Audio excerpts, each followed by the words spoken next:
ఇమ్రాన్ మల్లన్న గారు. ధన్యవాదాలు అధ్యక్ష.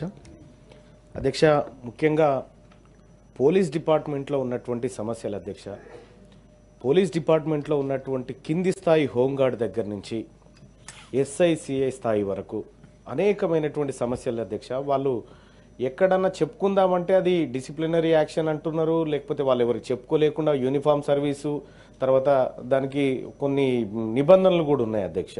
హోంగార్డ్స్ చాలాసార్లు నా దగ్గరకు వచ్చి అనేక విషయాలు చెప్పుకున్నారు అధ్యక్ష. వాళ్ళకు ఎవరికన్నా ఉన్నతాధికారి కోపం వస్తే ఇంకా రిమూవల్ ఫ్రమ్ సర్వీస్ అనేటువంటి విధంగా కొంతమంది నిజామాబాద్ జిల్లాలో ఒక 70-80 మందిని తొలగించడం జరిగింది అధ్యక్ష.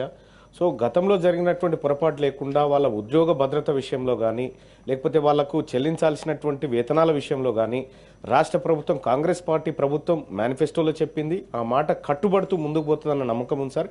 కాకపోతే దాన్ని త్వరితగతిన పూర్తి చేసి హోంగార్డులకు కానీ, అలాగే సార్ ఇప్పుడు మన పోలీస్ డిపార్ట్మెంట్లో టీఎస్ఎస్పీ అని ఒకటి, ఏఆర్ అని ఒకటి, సివిల్ అని ఒకటి, అదే మీరు తమిళనాడు తీసుకుంటే ఏకరూపంగా ఉంటుంది సార్. ఆ విధంగా ఇప్పుడు టీఎస్ఎస్పీలో నేను చాలాసార్లు డిచ్పల్లో ఉన్నటువంటి గతంలో ఒక వార్త చూశాను సార్. ఏంటంటే అక్కడ ఉన్నటువంటి ట్రైనింగ్ కోసం వచ్చినటువంటి వాళ్ళతోటి ఇసుక మొరాలు చెక్కిపించుడు ఈ కార్యక్రమాలు ఉండే సార్. దాన్ని నేను అవి ఇంటికాడ బాధపడలేకనే చదువుకొని వచ్చి అంతో ఇంతో కానిస్టేబుల్ ఉద్యోగం సంపాదిస్తే ఇక్కడికి వచ్చిన అవే బాధలు ఉన్నాయి. సో అట్లా కాకుండా వాళ్ళ సర్వీస్ని యూటిలైజ్ చేసుకునే విధంగా ప్రభుత్వం చొరవ తీసుకోవాలని చెప్పి నేను గతంలో చెప్పడం జరిగింది సార్.